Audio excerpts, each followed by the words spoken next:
네, 안녕하세요. 저는 목사도 아닌데 강단에 서는 것이 두렵기도 합니다.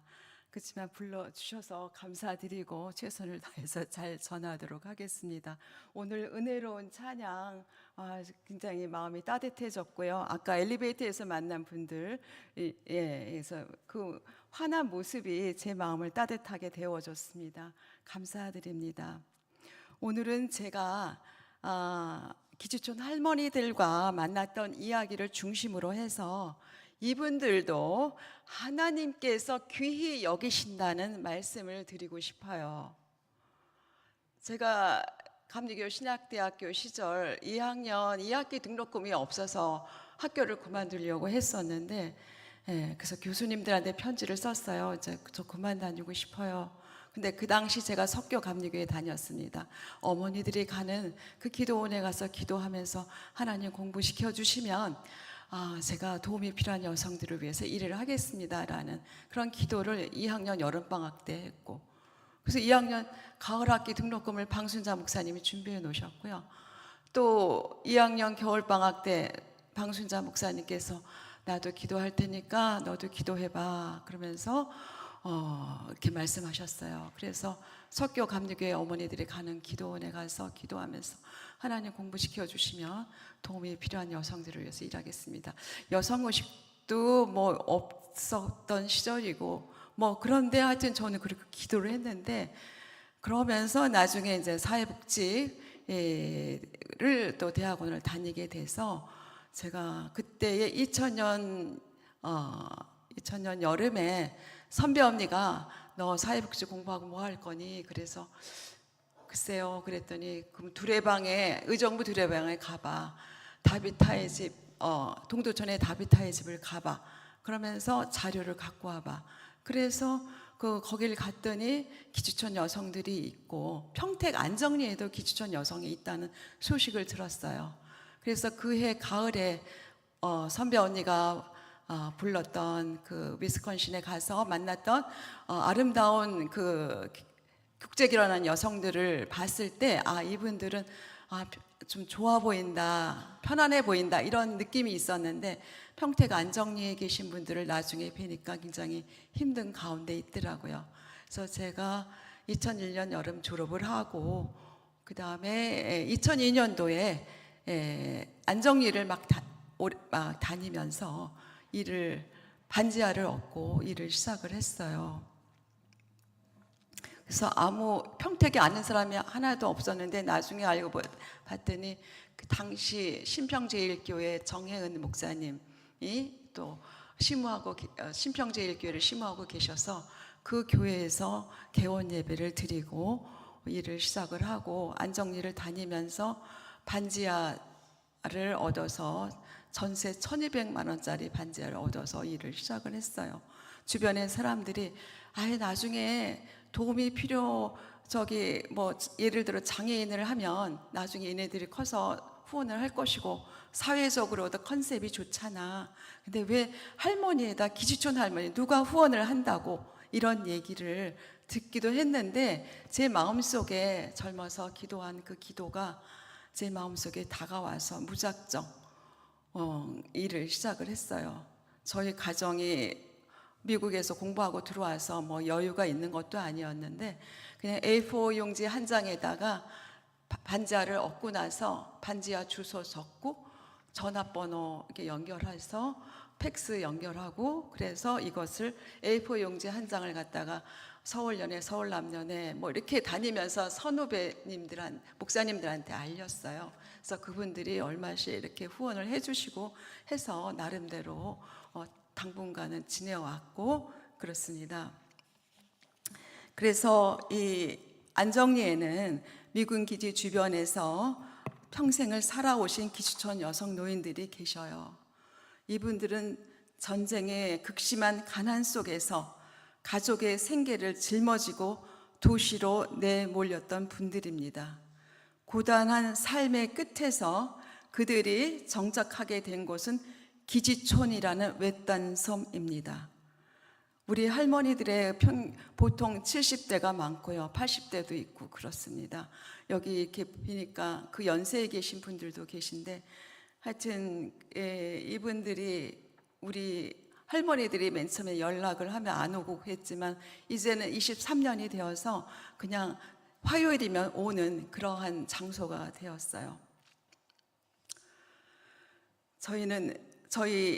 저와 이제 우리 직원들은 오랜 세월 겪어온 그늘진 삶을 따스한 햇살로 수놓아 억눌렸던 마음에서 해방이 되어 하나님이 주신 본래의 아름다운 모습으로 이분들이 살아가시도록 돕는 것을 사명으로 여기고 있습니다. 화요 예배, 공동 식사, 다양한 정서 함양 프로그램을 통해서 할머니들과 마음을 나누며 동행해 온 지 어느덧 24년이 되었습니다. 그동안 기쁜 일도 많았습니다. 그 당시 34년 전에 입양된 아들을 찾는 것이 소원이라고 하셔서 여기저기 입양 기관을 수소문해서 전화하고 막 이랬더니 그게 2003년 4월이었어요. 근데 5월 말에 아들로부터 편지가 왔어요. 애초에 살던 그 동네에서 두 블락 떨어진 곳에 결혼해서 살고 있었더라고요. 그래서 편지가 오고 성탄절에 온다고 그래서 2003년 성탄절에 아들과 며느리, 손자까지 방문을 했어요. 근데 인천이고 이분은 호흡이 안 좋아서 갈 수는 없었고, 당시 조경렬 목사님이 동창이신데 인천에서 목회하고 있어서 그 교회에서 차를 빌려주셔가지고 세 식구와 그 짐들을 다 싣고 안정리에 와서 할머니를 만나게 되었어요. 그때 할머니는 이제 내가 죽어도 여한이 없다, 고맙다고 하시면서 눈시울을 붉히기도 했습니다. 그리고 우리가 그동안 연극도 많이 하고 했는데 연극할 때마다 연습할 때도 울고 연극 실전을 할 때도 우시던 김숙자 할머니가 있어요. 이 할머니는 엄마가 진짜 친엄마인가 할 정도로, 친엄마는 친엄마인데 너무 많이 때리기도 하고 모질게 해서 엄마에 대한 미움이 바위덩어리 같대요. 근데 연극 연습을 하면서 자갈돌로 변했다고 하면서 얼굴이 환해지는 모습을 보니 저희들이 많이 기쁘고 힘을 얻고 있습니다. 그리고 교회에서 상처받아 신앙생활을 중단하시던 순배 할머니가 찬송가 부르고 싶다고, 교회는 안 나가지만 찬송가 부르고 싶다고, 그래서 저희가 임의영 서비스 해드리는데 그 얘기를 하셔서 파마 모자 쓰고 찬송가를 불렀어요. 그래서 그게 2001년 여름 8월 말이었는데 우리 다음 주부터 모여서 우리 찬양 부를까요? 그랬더니 좋다고 그래요. 그래서 저절로 그때부터 화요일마다 일주일에 한 번씩 이렇게 모임을 갖게 되었어요. 찬양 모임이 있는 화요일에는 하나님이 보내주시는 봉사자들이 때때로 집에 있는 양식까지 찾아와 기쁨으로 식탁을 차려주는 모습은 천사가 아닐 수 없습니다. 정부 지원은 없지만 방문해 주시고 물씬 양면으로 후원해 주시는 분들이 이 일의 원동력이 됩니다. 이제 숨어 살던 할머니들은 연극, 숙자 이야기, 문 밖에서와 또 뮤지컬 그대 있는 곳까지, 그리고 본의 부설인 기주촌 여성 평화 박물관을 통해서 세상 앞에 당당히 서는 역사의 증언자가 많이 되어져 가고 계십니다. 하지만 이분들의 삶 이면에는 국가와 역사가 남긴 지울 수 없는 상처가 깊게 드리워져 있습니다. 기주촌 여성 노인들은 우리 시대의 산물입니다. 우리 정치 역사가 낳은 산물입니다. 6.25가 일어나서 미군이 들어온 즉 미국 정부는 너희를 구하러 간 우리 VIP 미군을 좀 더 대접이 소홀하다 하면서 한국 정부에 기지촌 정화 운동을 펼칠 것을 요구했었죠. 앞서 영상에서 시청한 바와 같이 당시 정권은 그 제안을 받아들여서 기주촌 정화 운동을 실시했습니다. 기주촌마다 클럽을 만들어서 미군이 성병에 걸리지 않도록 기지촌 여성들의 명단을 의무적으로 등록하게 하고 일주일에 한두 번씩 성병 검진을 했습니다. 우리가 아기를 가져서 임신해서 그 아이가 잘 있는지 없는지 해서 산부인과를 가는 거잖아요. 임신했을 때는. 그런데 그런 거와 관계없이 미군이 성병에 걸리지 않도록 하기 위해서 그 조사를 하겠다고 일주일에 한 번, 두 번, 한 번 내지 두 번을 그렇게 가서 관리를 당했습니다. 이러한 성병 검진에 합격하지 못하거나 성병 감염자로 의심이 되거나 하면 의사의 진단 없이 성병관리소, 낙검자 수용소라고도 하고 일명 몽키하우스라고도 합니다. 거기에 감금당하기도 했어요. 이러한 성병 검진의 과정은 강제적으로 이루어졌으며 이 과정에서 과도한 약물 주입으로 목숨을 잃거나 평생 부작용에 시달리는 이들도 많았습니다. 그 숙자 할머니는 진천에서 있을 때 어떤 언니가 주사를 맞고 부들부들 떨다가 세상을 떠나는 것을 봤다고 그래요. 기지촌 여성들은 쉽게 폭력에 노출되고 살인도 당하며 혼혈아를 낳고 때로는 버림받으며 살아왔습니다. 한쪽에서는 이들을 외화벌이 산업 역군이라 치켜 세우며 한국 경제의 밑거름으로 이용을 했지만 정작 이들에게 돌아온 것은 양공주라는 사회적 비난과 차가운 낙인이었습니다. 기지촌은 우리의 역사의 비굴함이 그대로 드러나는 자리라고 할 수 있습니다. 기지촌은 우리의 무능력과 책임 전가로 힘없고 가난한 여인들이 생존의 경계선에서 인간이 되기를 포기당하는 현장이기도 합니다. 근본적인 문제는 강제적이냐 아니냐에 있는 것이 아니라 그러한 구조를 만들어낸 국가와 사회의 근본적인 책임이 있다는 것입니다.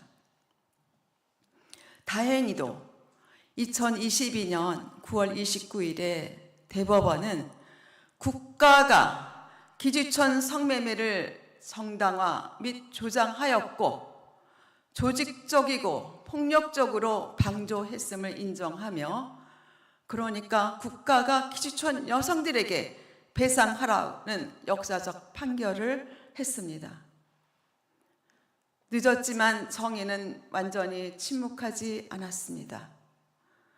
이분들은 우리 시대의 아픔을 온몸으로 짊어진 피해자이자 그 누구도 정죄할 수 없는 우리의 자매들입니다.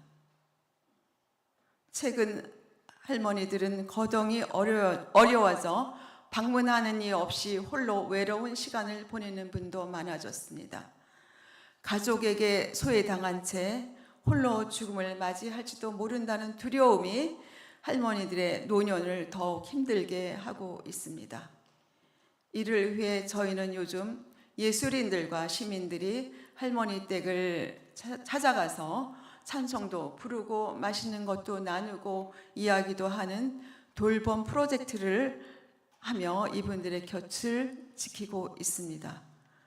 우리가 모든 문제를 해결할 수는 없지만 한 사람의 존엄을 지켜주고 따뜻한 밥 한 끼는 함께 할 수는 있습니다. 돈과 힘이 지배하는 세상 속에서 사랑과 나눔이 큰 힘을 발휘한다는 것을 증명하며 할머니들이 역사의 희생양이 아닌 하나님의 귀한 딸로 편안하게 여생을 마무리하실 수 있도록 기도로 그리고 마음으로 함께해 주시기를 소망합니다.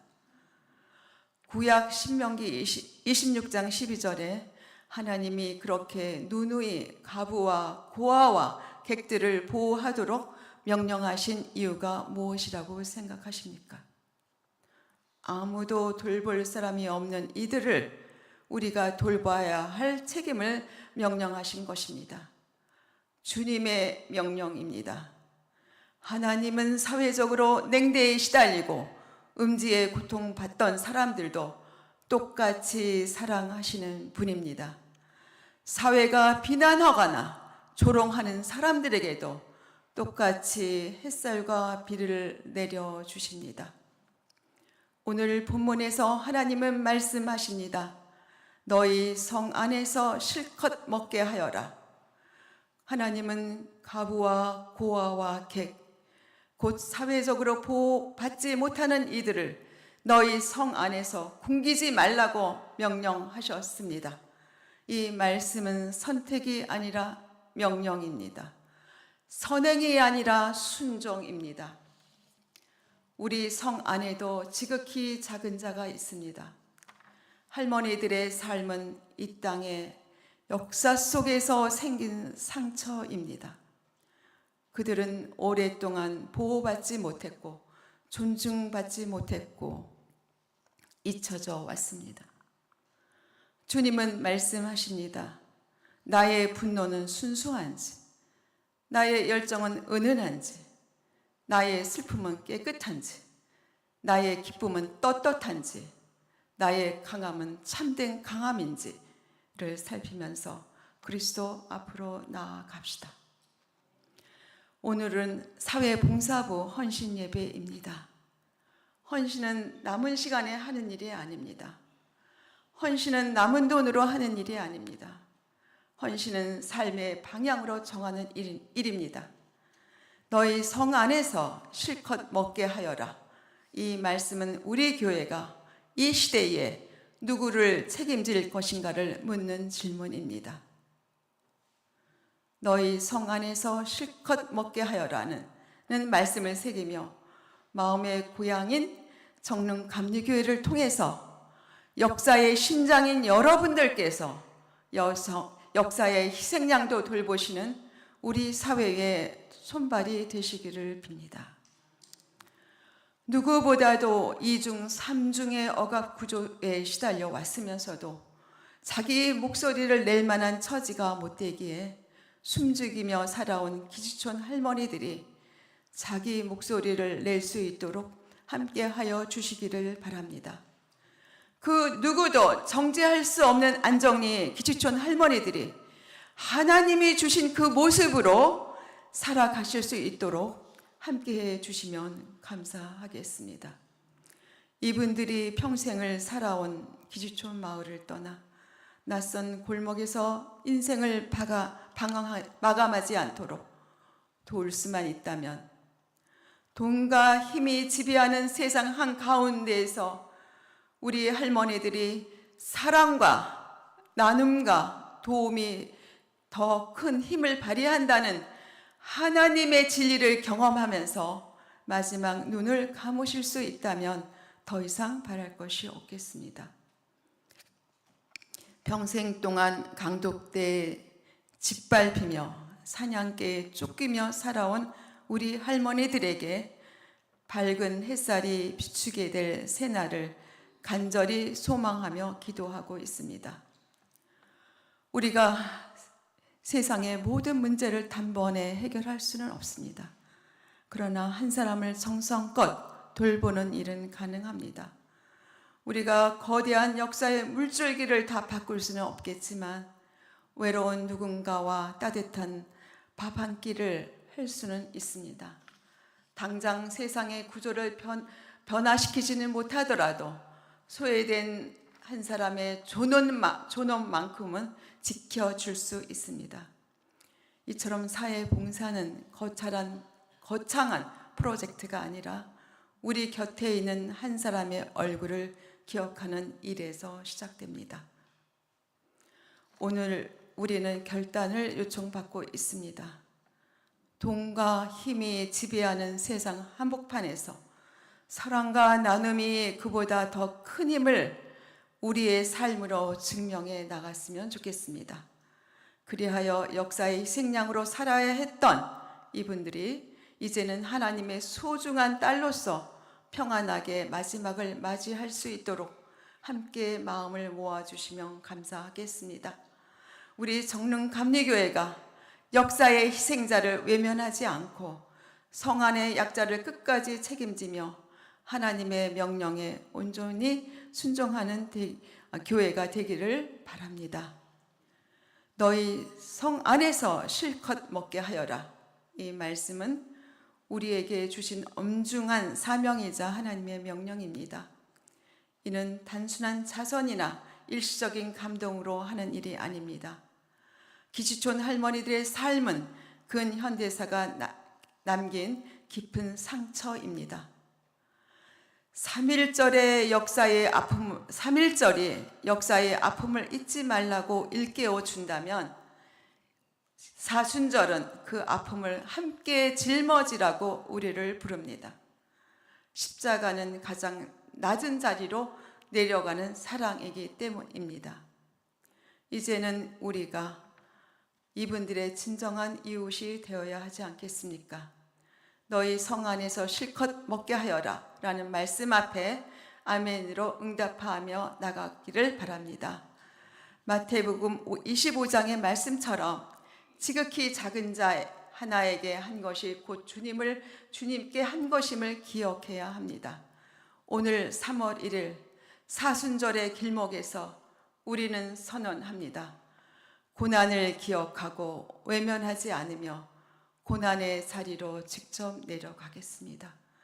그리고 우리 성 안에서 굶주리는 자가 없도록 살피는 것, 그것이 3.1절을 살고 사순절을 걷는 교회의 참 모습이라고 생각합니다. 우리 성 안에도 지극히 작은 자들이 있습니다. 오랫동안 보호받지 못했고 존중받지 못한 채 잊혀져 왔던 기지촌 할머니들의 상처를 주님은 바라보신다고 생각합니다. 주님께서는 그들에게 한 것이 곧 내게 한 것이라고 말씀하십니다. 이 말씀은 단순한 위로가 아니라 우리를 향한 엄격한 판단의 기준입니다. 우리가 주님을 사랑한다고 고백하면서도 이 작은 자들을 외면한다면 과연 우리는 무엇을 사랑하고 있는 것입니까? 사회봉사부의 이번 헌신이 단지 일회성 행사로 끝나지 않기를 바랍니다. 사랑하는 성도 여러분, 오늘 우리는 결단합니다. 기억하고 외면하지 않으며 낮은 곳으로 내려가겠습니다. 우리 교회는 성 안에 지극히 작은 자들을 책임지는 공동체가 될 것이며 그 시작은 따뜻한 밥 한 끼의 나눔이 될 것입니다. 누군가는 시대의 희생양으로, 누군가는 보호받지 못한 채 홀로 늙어가고 있는 이 상처를 우리가 함께 짊어집시다. 교회는 기억하는 공동체를 넘어 책임지는 공동체여야 합니다. 생각나실 때마다 할머니들과 우리 햇살 사회복지를 위해 기도해 주시고 방문해 주시고 후원으로 동행해 주시기를 부탁드립니다. 여러분의 가정과 일터와 그리고 교회 위에 우리 주님의 은총의 햇살이 가득하기를 빕니다. 이제 3.1절의 기억과 사순절을 지나며 십자가 앞에서 나는 지극히 작은 자를 어떻게 대하고 있었는지 잠시 묵상하겠습니다. 말씀을 맺겠습니다.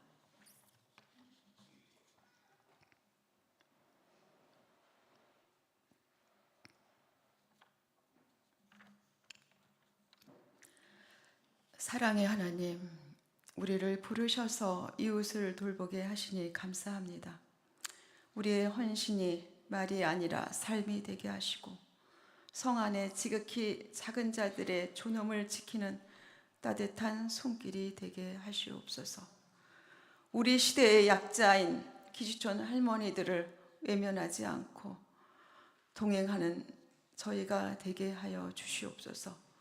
우리를 단순히 기억하는 사람으로 남겨두지 마시고 책임지는 사람으로 살아가게 하소서.